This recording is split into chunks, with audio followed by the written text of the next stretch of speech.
thank everyone for coming today. We greatly appreciate you taking time out of your schedule to come and to take part in this hurricane seminar and help prepare yourself and help prepare your community in the event that we are impacted by a storm.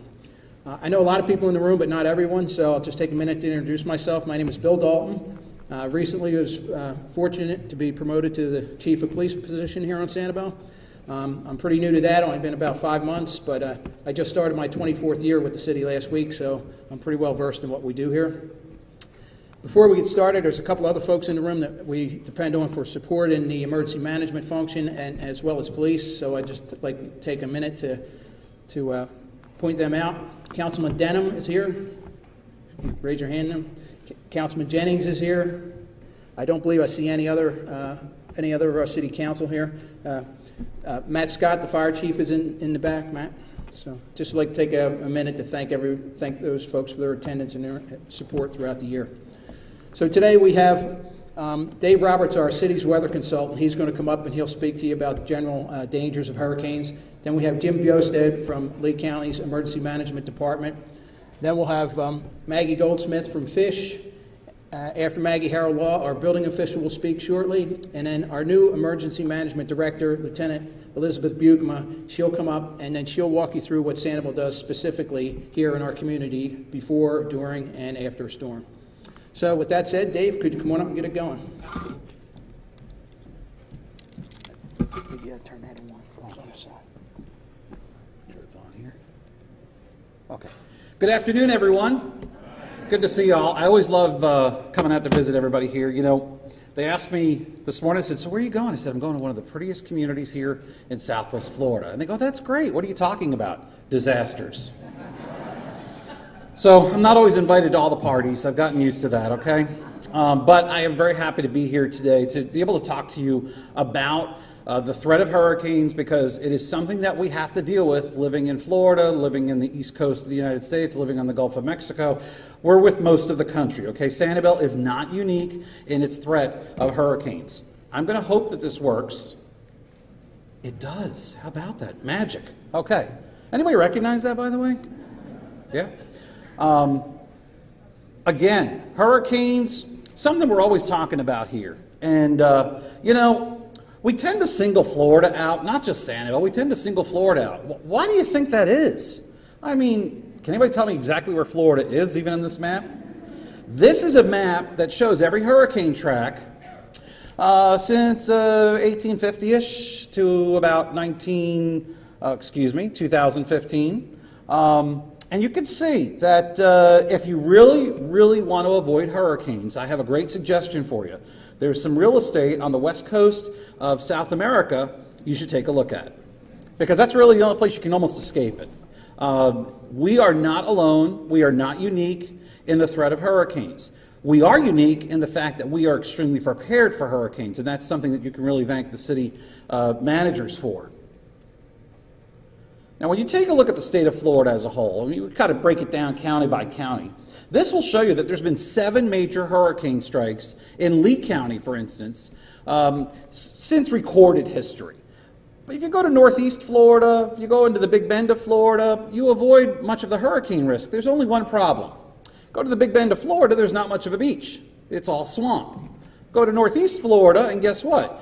You will have to break out your winter coats every winter, at least for a few days. So living in paradise has some of its perils that come along with it. Of course, things could certainly be worse. Look what happens the farther south you get toward the Florida Keys, as well as Miami. Now, when do hurricanes peak? Well, the good news is here we are, right at the beginning of that chart on the left. And you don't have much to worry about. Let me see if I can zap it. Does the laser work? No. Okay. Well, I tried to get fancy. Anyway, right at the beginning of that chart, that's where the beginning of hurricane season is. It is right there towards about September 10th. Well, if you're going to have a hurricane somewhere in the Atlantic, the Gulf of Mexico, or the Caribbean, guess what? That's prime time for hurricanes. And to get a hurricane going, you need the following ingredients. You need warm water. It starts off as a cluster of thunderstorms. Then when it gets organized, it turns into what we call a tropical depression. We give it a number. Then it becomes a tropical storm. We go from a number to a name. And then when it really gets full-blown, it's a hurricane. The must-haves for a hurricane, well, you have to have light winds, but a good amount of wind, but not too much. You have to have moisture. You have to have a water temperature of 80 degrees. Guess what? I just described Sanibel most of the year. Now, the latest forecast is out, and I want to tell you that they tweaked the forecast just a little bit yesterday. So I'm going to tell you, when we look at 2017, we really need to talk in ranges, okay? But the reality is, all of the model indications we are looking at right now suggest a normal or slightly above normal, above average hurricane season. What does that really mean? Well, when we look at these numbers, you could see that there's the potential of 2 or higher major hurricanes, 4 hurricanes total, and the rest would be into that tropical storm category. While everybody likes to stop me in the grocery store, wherever they can, and they say, so, they usually start about the beginning of the year, by the way. They go, so, what do you hear about hurricane season? Like, I got the inside track. I'm like, what do you mean, the Vegas odds? What are you looking for? And the reality is, I could tell you all about this stuff. I could tell you we could have a very busy season. I could tell you we're going to have a very quiet season. Guess what? Only takes one storm to ruin the day. That's why we go out of our way to be prepared here. Now, the tropics are always active. And, you know, we've got all different things going on in the tropics. You've probably heard of El Nino, La Nina, all these different terms. Well, El Nino is not going to be very strong this year. All indications are that the water is actually cooling in the Pacific, which means the Gulf of Mexico is a little bit warmer. Now, the Atlantic and the Caribbean are about average for this time of year, so the Gulf is a little bit warmer. What does that really mean? Probably increases our threat of tropical depressions or tropical storms, all right, increases our threat maybe of rain, but I would not tell you that it means a horrible hurricane season for us. I also would not stand here and tell you that hurricane season's not going to happen either, all right? We have to be realistic about the real threat. Our biggest concern here in Sanibel is storm surge. All right. When I first started doing these seminars, I'm afraid to say how many years ago, but it was several years ago. I had 1 or 2 gray hairs at the time. I would always get asked afterwards, hey, Dave, I know what you said about storm surge, but seriously, what's the highest point on the island? I'm just curious to know. Well, it doesn't make much of a difference because all it takes is about a foot, okay, of running water, rushing water to move a car. Half a foot, it's going to knock you over. Anybody still want to stay here with a storm surge of any magnitude? I don't think so. We had Charley go through. All right, Charley was a wind and a surge maker for Sanibel. Very scary experience. Also, we have to look at where storm surges can happen. If you look at any place in red or yellow or orange, not good. Maybe the international airport might be a good place to go. I'm just kidding. There's really not many places that you can go in Lee County, okay, that are close to the beaches or close to the islands. You must get well inland if you are evacuating, and you must do so with enough advance notice. Here's the other kind of storm that we watch out for in Sanibel. Now, Sanibel's all the way on the bottom there of the map to the left.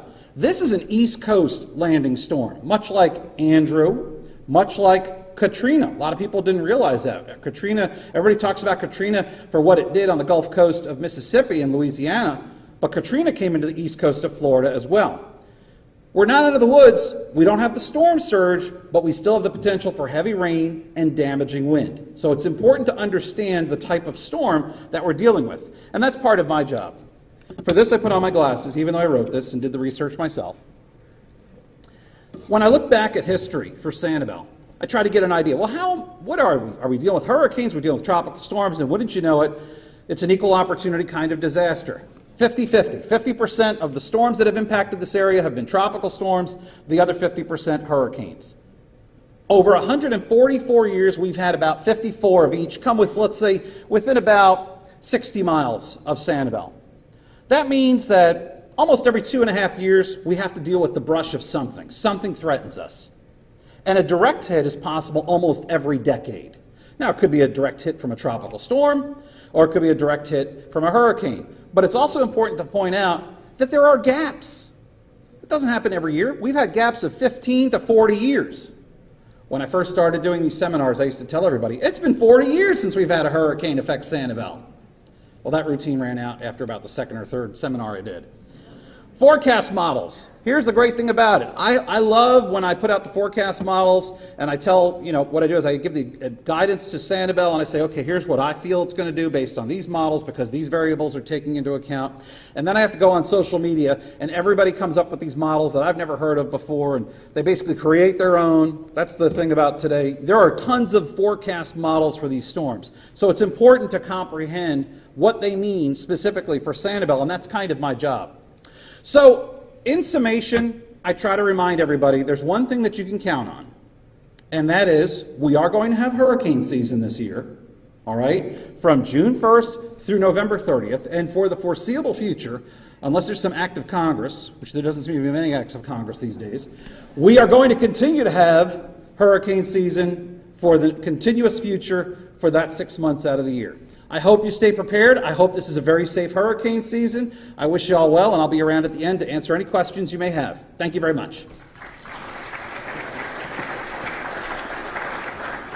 Thank you, Dave. One thing I forgot to mention when I did the introduction is we'll have all the speakers available for questions at the end of the seminar, and we'll have microphones that we can hand out through the crowd so everybody can ask questions. And next up is Jim Bjosted. Jim is the Chief of Emergency Management for Lee County. He will explain the county's role and our relationship with the county.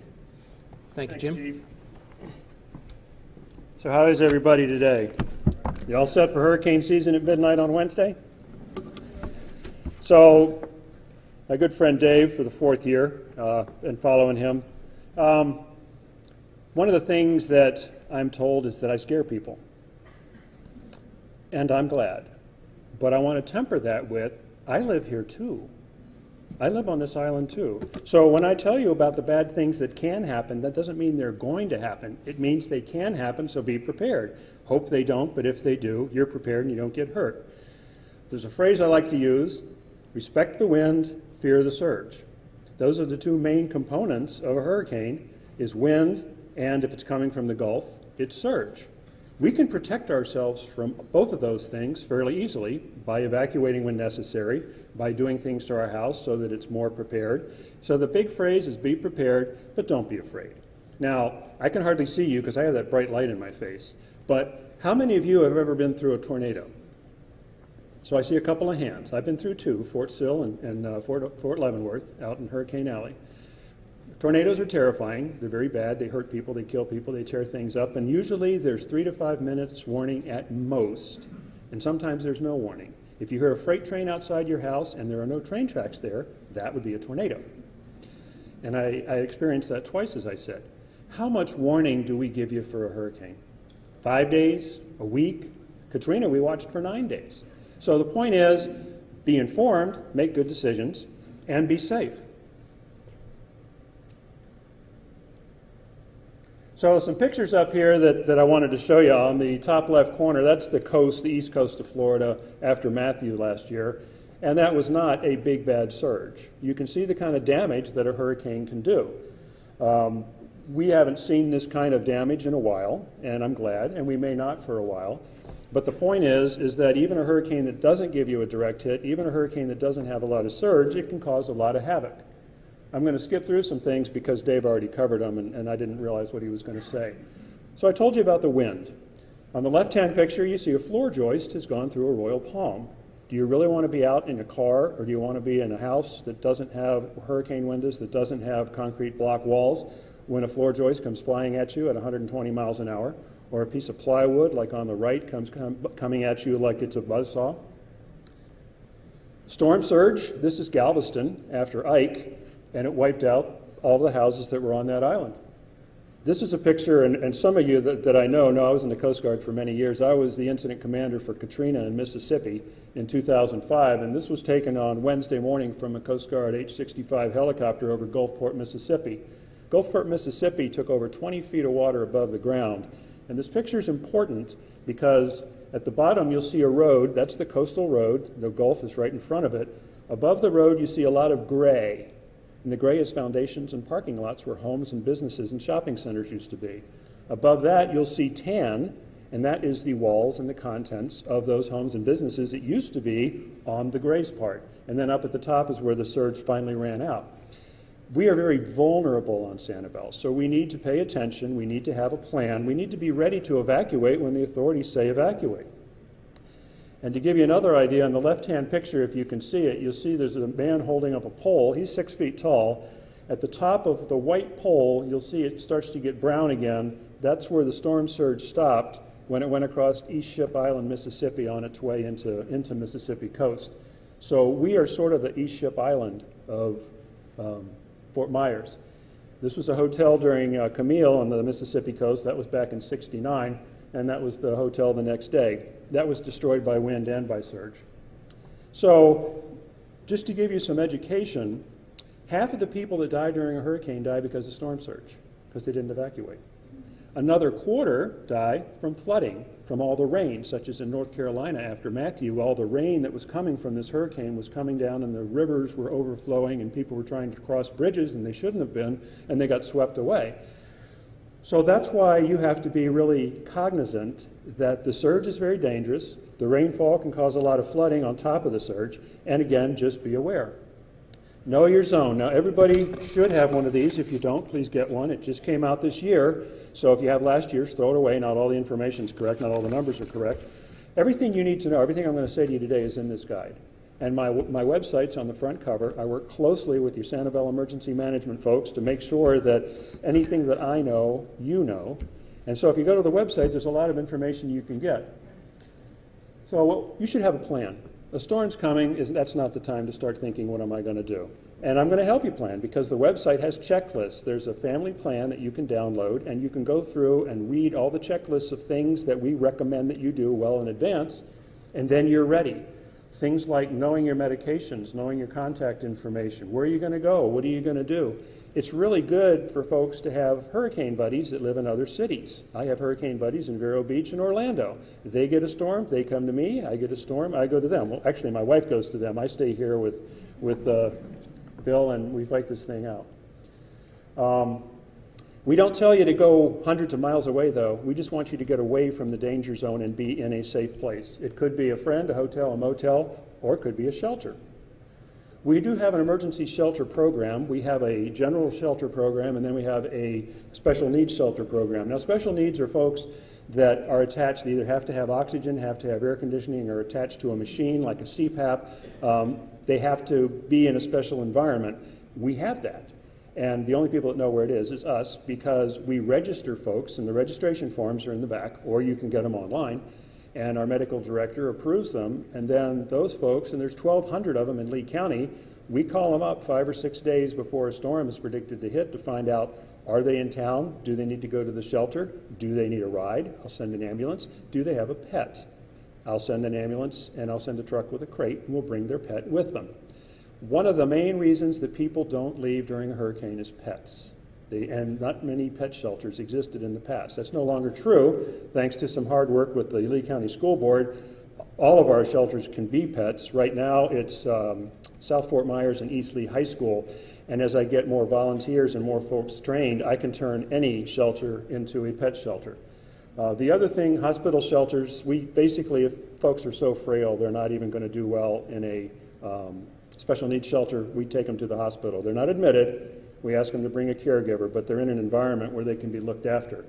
And doesn't really apply to many folks on Sanibel, but if you can get to a Lee-Tran bus, you will get to a shelter. When we declare a state or local emergency, every Lee-Tran bus is free. You can bring your pet if it's in a crate, and it will get you either directly to a shelter or to a shuttle bus that'll take you to a shelter. And yes, we send the Lee-Tran buses out here when evacuations are ordered in case folks don't have a vehicle to get out. When you bring your pet to the pet shelter, and we'll be announcing all this on the radio so you know which school and so on to go to, you're going to want to bring their food, you're going to want to bring their toys, their medicines. Please bring their shot records so I don't have to sequester them away from the other pets, because I can't have pets that aren't vaccinated mixed in amongst each other. And you have to stay. You can't drop off Fluffy and go away. So I've been asked this question several times. You're not in the shelter with them. You're in the people part, the animals in the animal part with animal services and the volunteers, but we ask you to go walk them and comfort them and so on. It's very loud. I would bring earplugs. have a supply kit and don't wait until the day before the hurricane to go get it, or you'll be in line at Publix and you won't find any water or anything. It'll all be purchased. You should have 3 days of water, 3 days of food, 3 days of anything that you need, minimum, in your home at all times, so that when something happens, especially if you're going to stay home, that you're going to be in good shape. And again, all of this is on the website. Code Red and Lee Alert are two of the things at the bottom there. They're also in the All Hazard Guide. If you download them on your phone, if there's an emergency of any sort taking place in Sanibel, for example, I can call you on, I can get your cell phone, your smartphone or Android, and send you a message. And I can send it to tailored areas. So if I want to tell just Sanibel something, of course in coordination with the Sanibel authorities, I can use Code Red to send messages to there, or just to Fort Myers, or just to Cape Coral, and so on. I cannot get your cell phone without your permission unless I use a federal system called iPause, and when I use that, I get the entire county. And that's not very popular if I'm trying to tell people about a hazard that's in a very small part of the county. So it's a good thing to download, and it's free. After the storm, just be prepared. If you stay here because there's not going to be a lot of surge, or if you know your house is well constructed, you've got your storm shutters, you've got your generator, just realize it's going to take us a while to get out to you to help the folks to help the Sanibel authorities get things back together. My job as Lee County is to support them and the other 5 independent municipalities, and then the rest of Lee County in getting whatever resource things that you need from the state EOC in Tallahassee. Points of distribution, we will have one on Sanibel if there's enough people left out here, where we will be able to get food, water, and things out here, again, working with the Sanibel authorities. Electrical restoration will take a while. We'll get out here as soon as we can, but we're having to work our way, first of all, the infrastructure, then the hospitals, and then we start getting as many folks as we can, and we work very closely with LCEC and FP&L to do that. Generators, if you have a generator and it's permanently installed, if it wasn't permanently installed by a licensed electrician, you need to hire one to come check it for 2 reasons. One, it's a safety hazard, but the other more important reason is if we have linemen from out of state that are trying to get the electrical lines put back up and they have the line de-energized and your generator's not attached correctly, it's running current up into the line and you can hurt or kill one of those linemen that are out there trying to get your power back on again. All generators produce carbon monoxide. When it's after a hurricane, there's no electricity, the windows are all open, carbon monoxide will sneak into your windows. So always have a carbon monoxide detector next to you when you're sleeping particularly, and never run a generator on your lanai or in your garage. Never have it too close to your house. Insurance recovery options, one thing I like to remind folks is, and the folks here in Sanibel work very hard, I think Harold's going to talk about this a little bit, to get us a pretty nice discount on our flood insurance. The thing about flood insurance is the only entity that can require you to have flood insurance is a mortgage banker. If you have a federally backed mortgage, then they require you to have flood insurance. If you own your home, you don't have to have flood insurance. Do you really want to take that risk? And not everybody realizes that it's a risk. It may be a risk that you choose to take, but I like to highlight it because every time I give a seminar, somebody comes up to me and they said, I didn't know I had to have flood insurance. They told me I wasn't required. Well, I said, well, that's because you paid cash for your house. So it's a good thing to know about. So we will have questions afterward. Again, everything is in here. Everything's on my website. I work, as I said, extremely closely with Sanibel, not only because I live here, but because that's my job. I'm responsible for 700,000 people in this county and making sure that everybody has what they need to be safe. I take that very seriously, and thank you very much.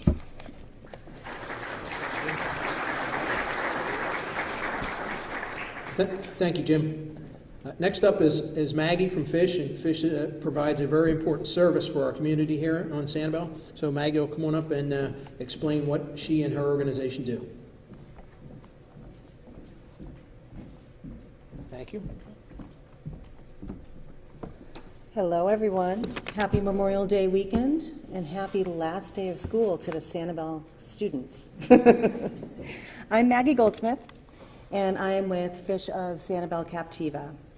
For those of you that don't know, Fish is a human services organization here on Sanibel that serves Sanibel and Captiva, and we are the Sanibel United Way House. We have been on the islands for 35 years. And I see that there's some of our volunteers here and a lot of community members that I recognize through my association with Fish. So thanks for coming. We are centrally located on Periwinkle, and for those of you that may know the Blue Rendezvous restaurant, the French Bistro, we are directly behind them. Fish provides a lot of services, and I'm not really here to talk about everything that we do, but just wanted to familiarize you with some of the services that we do provide here on the island, such as our meals program, transportation, equipment, a lot of scholarships for kids, and so on. We do a lot throughout the year and answered over 14,000 service calls in 2016. So it keeps us busy year-round. This time of year, though, is one of our busiest. We prepare a hurricane preparedness packet, which is a packet of resource information and what I'd like to explain to you today. The packet includes information on hotels with generators, evacuation routes. It has suggested supply lists, a list of medications, and most importantly, contact information for your relatives either on the island or off island and even out of state.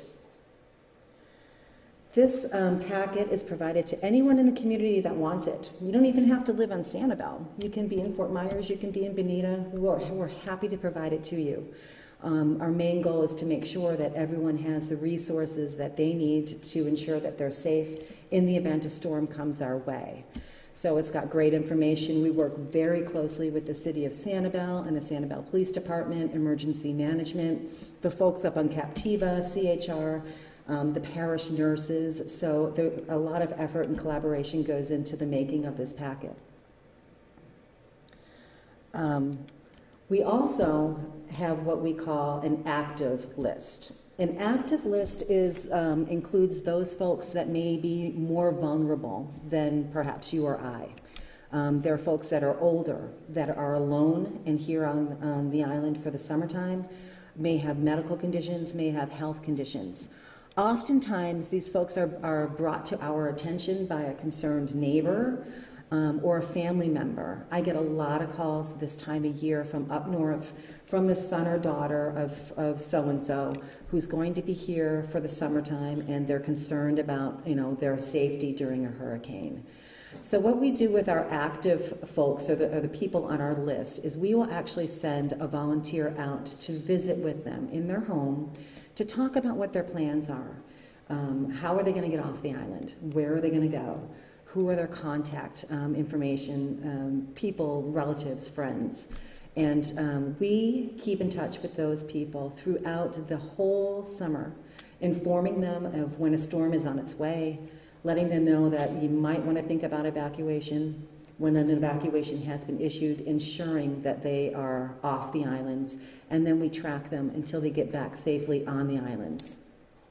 What's really valuable about that is that we also stay in touch with the up north relatives and let them know where their family members and friends are as well. There's a couple of things, though, that Fish cannot do. We cannot install hurricane shutters, and believe me, we've had people ask. We also cannot secure your outside furniture, your boats, and most importantly, we cannot transport off the island. So as you've heard throughout the presentations today, if there's a special needs situation, the special needs bus will come and get those people.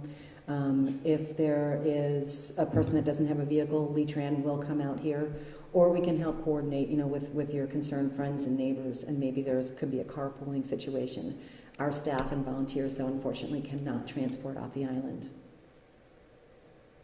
Important things to do, you'll hear it over and over again throughout today, is to get your supply kit ready now. Now is a great time to plan. We're just coming into the season, and make your list of medications now. Get your contact information for friends and relatives. Write it down on a piece of paper, because if you go off island and you have your cell phone but you forget your cell phone charger and all your contacts are on your cell phone, it might be difficult to retrieve those. And to work with us.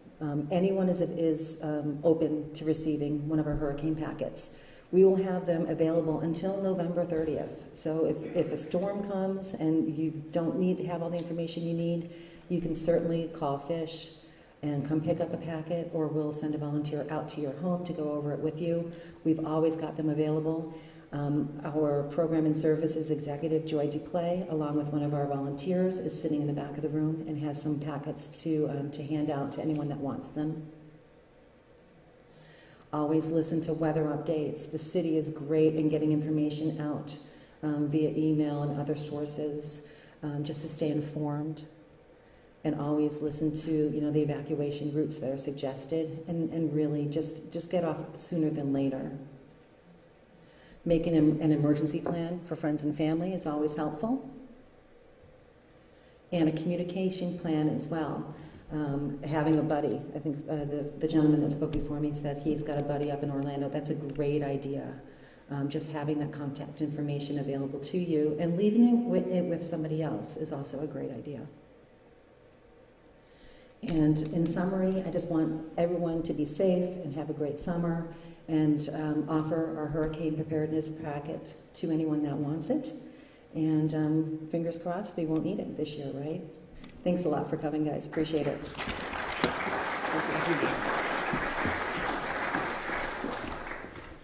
Next up to speak to us is Harold Law. He's the city building official, and Harold will discuss some of the flood facts that we have to go over. It helps us with our community rating system and helps us maintain low flood insurance rates.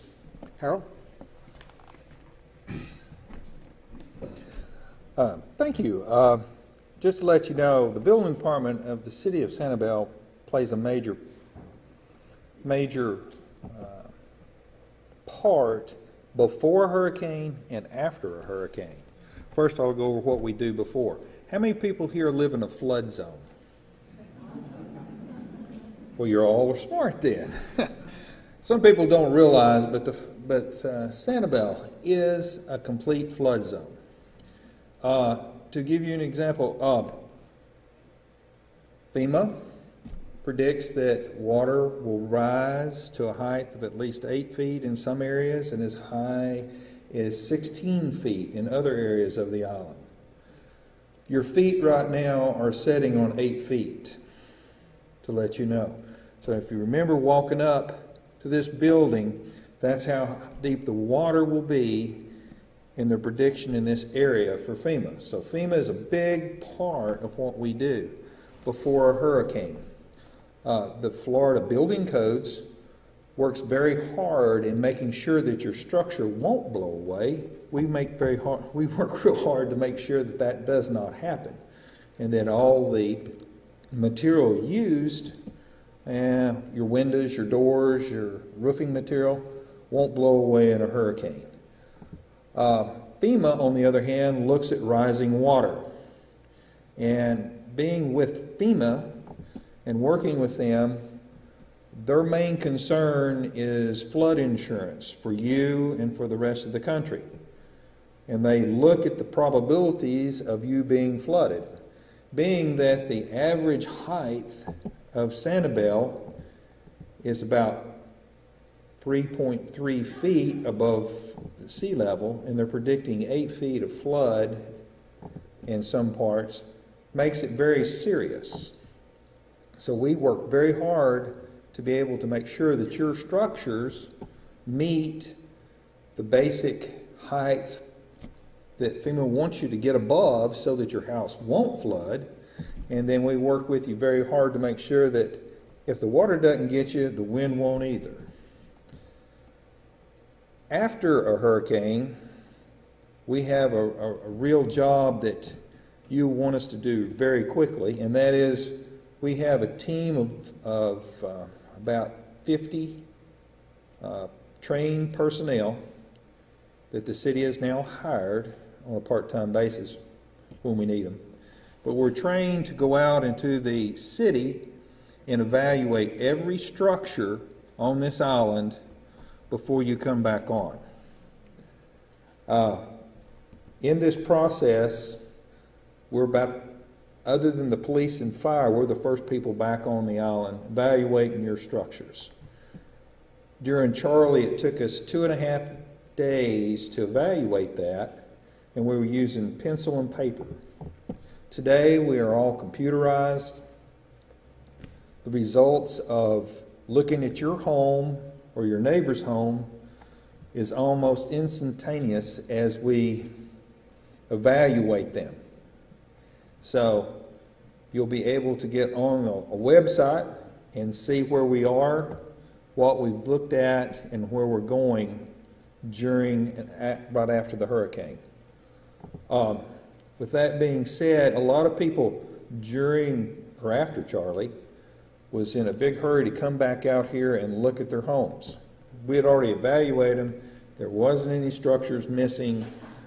There was some roof damage, that kind of things. People come out here with no water, no electricity, drove out and said, it is really hot out here, and turned around and left. So don't hurry. If you know that we've looked at your home and there's no major damage to it, don't try to rush back to the island. Let the emergency people come in and clean the roads, get the power back up, and get your water running before you even think about coming back. With that being said, remember, when we do say that you need to evacuate, you do need to evacuate. Thank you.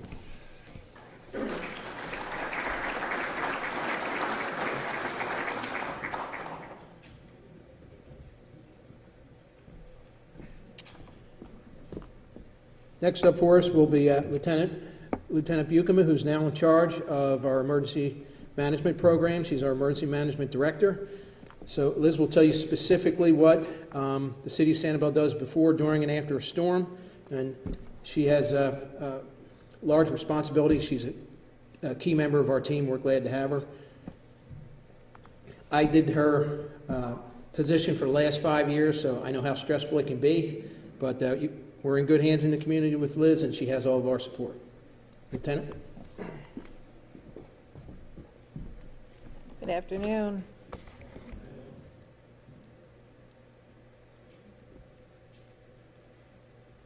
Okay, so I'm just going to go through what we want you to do, or what we try and do before, during, and after a storm. The main thing is to prepare, and we look at mitigation. The second is whether or not we have to evacuate. Based on what the storm's going to do, we decide whether or not there's a necessary order for evacuation. The next thing we do is re-entry. We come in, make sure everything is safe, to make sure it's safe enough for you all to come back to Sanibel. We certainly don't want you coming back if there's an issue with safety. We'll let you know when it's safe to come back, and we'll do press releases in order for you to know when that time has come. And the last thing is recovery. Obviously, after a storm, picking up all the pieces and putting them all back together. So why do we plan? The main thing is we just want to save lives. We want to make sure that everyone is safe, that no one's in harm's way, and that, you know, we don't have any issues with fatalities or casualties. So that's why we ask you to evacuate in the event that we order you to.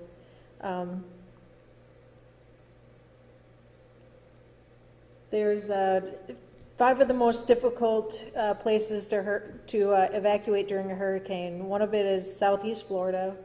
The next one is New York. Then we have Delmarva Peninsula, which is Delaware and Maryland, Virginia area. Then we have the Tampa Bay area, and then we have us. We are the most difficult area to evacuate. Why? Because we have one way in and one way out. So that makes things a little bit more challenging for us. So this was Charley as it moved up the coast. And as you can see, we were almost a direct hit when it went up. This is Upper Captiva. You can see the before pictures in 2001, and then just after Charley, how much surge they got, and how far it went up and wiped out that area. This is some more Sanibel damage. You can see that the top right picture is actually Periwinkle, and you wouldn't know it from that picture, but the road is completely blocked. This is old Middle Gulf, right on Middle Gulf Drive. The power pole is snapped in half. And then another one on Middle Gulf Drive where the pole is snapped in half. So these are meant to sustain hurricane force winds, but sometimes they don't. And this is why we don't want you on the island when we have a storm. Here's some damage. This is all Middle Gulf as well, a roof, and then some more damage, windows blown out, roof damage. And then we have this. God forbid somebody was in that vehicle when the storm came through. Luckily there wasn't, but this is the aftermath of what could happen. So anyone that's from up north knows, what we learn when we're little, that no snowflake is the same. Each snowflake is unique. Just like snowflakes, same goes with hurricanes. Yes, we can put a prediction on it. Yes, we can tell you what we're expecting, but it's always going to be different. It's always unique. That's why we heed the warnings and try and get you the most up-to-date information, and if we need to evacuate, get you evacuated, because at the end of the day, we can give you all those predictions, but it could do something totally different. So just to give you an idea, on the left is Hurricane Floyd, and then on the right is Hurricane Andrew, a little bit different in size, so it just gives you an idea of different storms and what they're capable of. This is some storm surge during hurricanes of a barrier island, just like Sanibel. As you can see on the left, you have this beautiful beachfront, and on the right, that beachfront is completely gone. So this is actual footage from Charley that was taken, and you can see the severity of the wind. There's metal, there's trees, there's branches. It was significant winds. This is why we'd like you to evacuate, so that you're not stuck in this danger zone.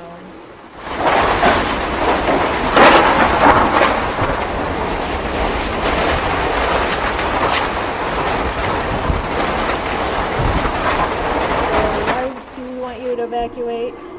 Because we don't want to have you climb on your roof and have the Coast Guard come in to try and get you off, or have you trapped, or God forbid, these people in the water, they're carrying their stuff and there's a line still charged and you're electrocuted. Your house could collapse. These are, it's scary, but it's something we have to be prepared for. So a little bit of some lessons we learned as a city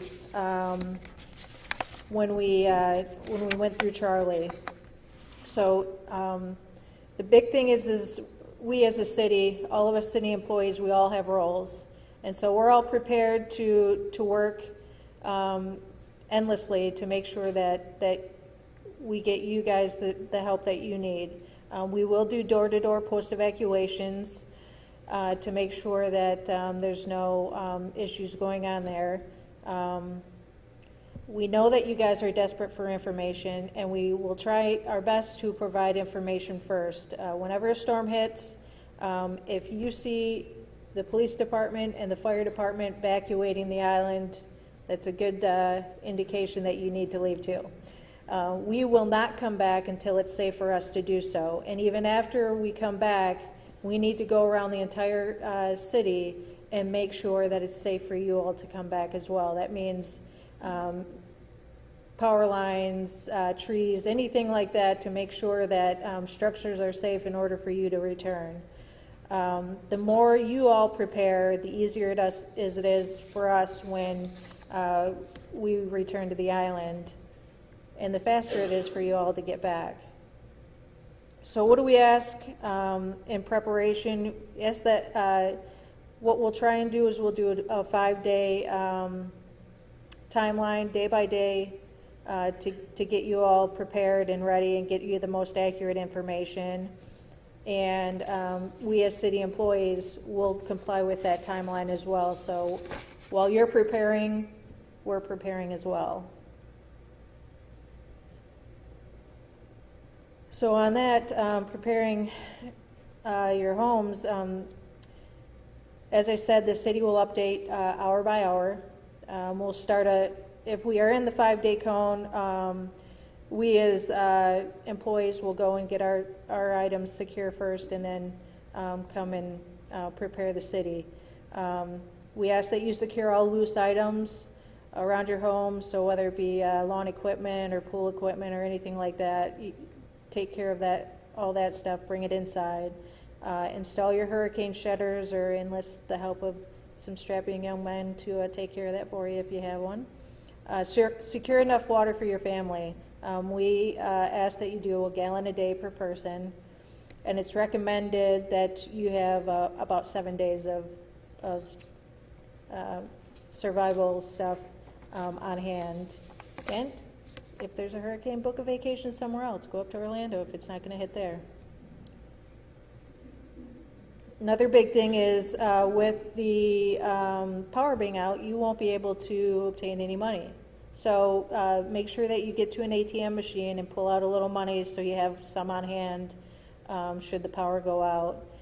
Flashlights, batteries, solar cell phones are all really important, as well as a clock radio or something with a battery that will still work without power. Dry foods or MREs. If you're not familiar with MREs, you can go online. I think even Amazon sells them now. You can go online and look for MREs, and they're just pre-made. You add water to them, mix them up, and they're ready to go. You'll, of course, need 3 meals a day per family member. And again, you can obtain those online or through camping stores. And then make sure you have essentials like your glasses, your medication, anything else that you should need to get you through a storm. So as far as the city goes, each city department has a specific plan, and we all work very hard to make sure that every city employee that comes through here knows what the plan is and what their job is. Essential employees, we always bring things such as bags of personal items, sleeping attire, things of that nature, anything that we might need. And then during a hurricane, if we should get one, all employees are subject to reassignment. So you may work in finance, but you may be helping up with that cleanup crew with Public Works or something like that. It just depends on where we need you at the time. Non-essential employees, if we have any of those, they'll just communicate with their supervisors and we'll let them know when it's time to come back. So I'm going to go through some tools that you can have. This is all on the Lee County EOC website, and you can print yourself off a copy of this. I recommend you doing this. It's just a basic checklist to go through. It's things you should do prior to a storm. Most of this stuff you can start now and start checking it off your list. So just go through that list. The next one is what you should have. Items you should have, like a NOAA weather radio, first aid kit, a landline telephone should cell phone service go out, or God forbid you don't have a charger for your phone and your phone battery dies, batteries, flashlights, anything like that. And like I said, that's all on the EOC website. This is our Lee County EOC. It's off Ortiz in Fort Myers, so Colonial and Ortiz. This is where one of us, Lance, back in the back, our emergency management specialist, would go during a hurricane. This is called the Situation Room. This is where everyone, all the cities have their designee go during a storm. They'll be there the entirety of the storm. The little chair, I don't know if this works right there, that is Sanibel's chair. That is where we're dedicated to in the event of a storm. So this is kind of what it looks like when everything's full up. So you can see there's not a lot of room.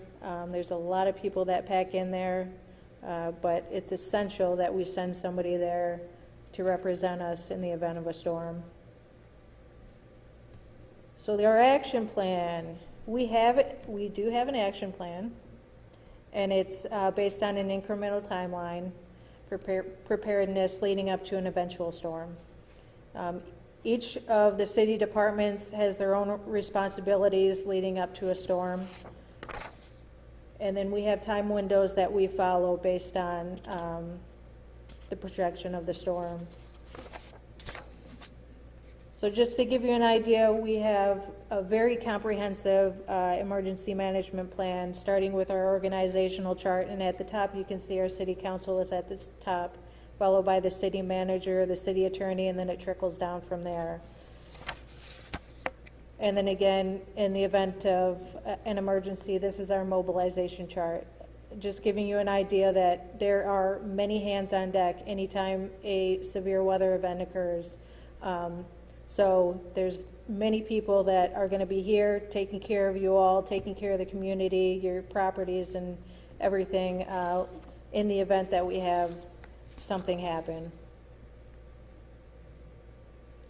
So what specifically would the police department do? Well, we're going to maintain and facilitate the Hurricane Action Plan. We'll maintain our professional contacts with the Lee County EOC, Lee County Sheriff's Office, Sanibel Fire, Lee County EMS, things of that nature. And the idea is to improve the city's preparedness by having a safety plan in action and making sure we're all aware of what that is. So there's several community notifications that you all can have in the event of a storm. The city does issue weather alerts. If you're on the website, you'll see weather and traffic alerts. And they do emails, texting, things of that nature, the Facebook page. We can keep the community informed by utilizing Dave Roberts, who spoke earlier. He's our main go-to in the event of a storm. He'll keep us up to date on what's going on, and then we feed that information up to you. And then we will issue emergency alerts, again, like I said, through our Facebook, Twitter account, and then the code RED, which is, I don't know if you guys have ever received a code RED. Basically, your landline serves as that. I don't know if you got one. We had an Alzheimer's patient a couple years ago that went missing, and it basically called the phone and said, please be on the lookout for such and such. So we'd utilize that kind of system as well during that time. So these are all the different people that we maintain contact with and we work together with. We hold annual meetings, and we stay in close contact with each and every one of these to make sure that our plan is set and in place, and it's ready to go out in the event of a storm. So this is, you can see from the bottom, this is actually from Charley and our makeshift little call centers. Obviously, if there's a hurricane plans, we activate that within 5 days. If there's a mandatory evacuation, typically our city hall will be moved to the Crown Plaza, and that's where you can obtain information should we have to move there. We'll make up a temporary city hall there at Crown Plaza, and you can obtain briefings. You can see who licensed contractors are, so you get the right people if you have damage to your home that are contracted and licensed to be able to and insured to come out and help you with any issues. We will issue hurricane passes at that time as well, and then we'll just post any real-time data and damages that may be on the island.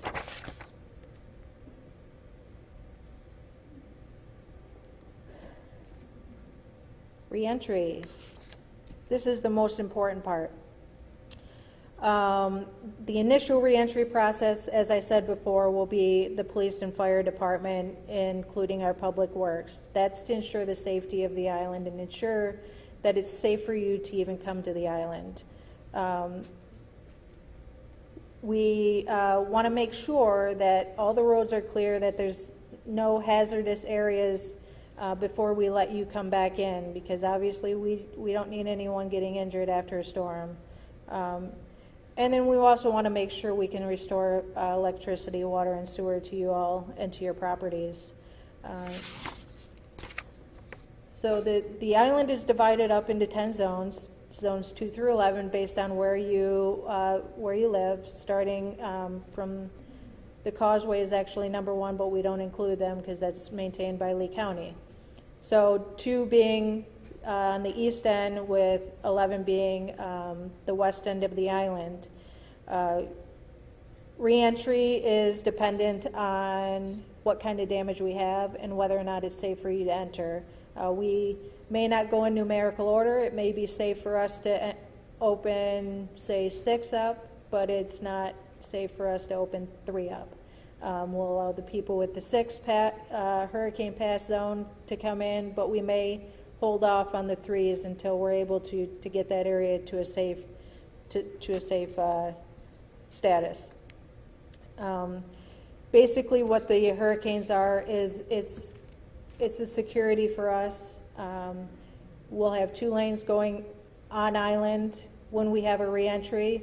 One island's going to be the pass entry, which means if you have your hang tag in there and your zone is authorized to come through, you will directly move through that line much faster. If you do not have a pass, what we do is we have to stop you. We have to ask for your credentials, so driver's license, something with your address on there, to make sure that you are who you say you are and you're going to a property and you're supposed to be on Sanibel. The last thing we need is people coming on the island and gawking and seeing what's going on just because, they came to Sanibel 30 years and they want to see what's left. That's not the idea of the reentry. So again, as I said, it's just a security measure on our part to make sure that the right people are getting on. We want you to be able to come and check your property. We certainly don't want to hold you off any longer after a storm than what we have to.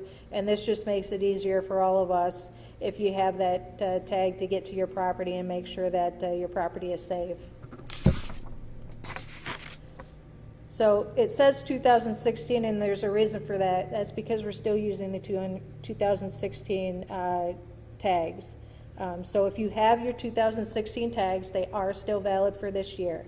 Okay, there'll be the purple tag with the 2016, and then you'll see your zone in the middle there, letting you know what zone you're in so you can get back on. And then on the right, you'll see the tan pass. That's a business pass. If you own a business on the island, you are eligible for a pass, or you do work out here. We do offer business passes. So our search and rescue efforts, first thing we're going to do is set up a command post so that we have a centralized area to make sure that we're utilizing properly, to make sure we're getting help out to where we need to. And there's a centralized area for communication between police and fire and other personnel.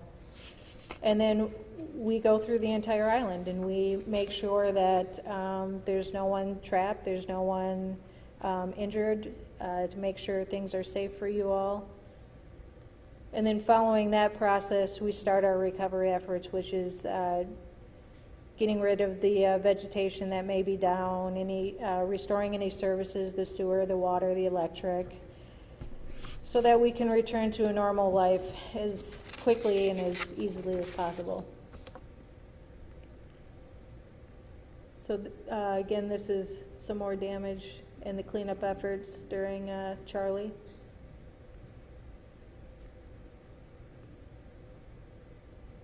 So we will provide 24-hour security for the island while the recovery efforts are underway. Depending on the severity, we may have the National Guard out here to assist us. just like we did with Charlie, just to ensure that no one's taking advantage of anyone or anybody's property.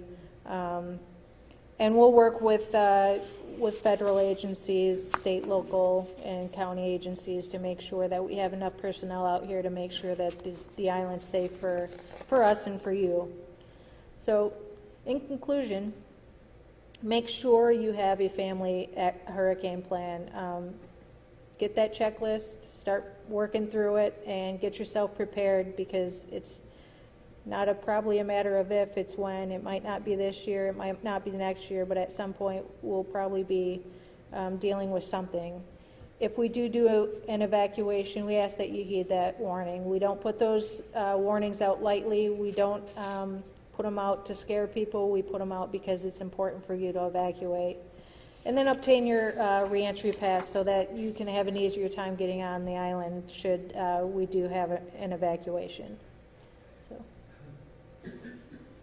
that's all I have. Thank you very much. Thank you.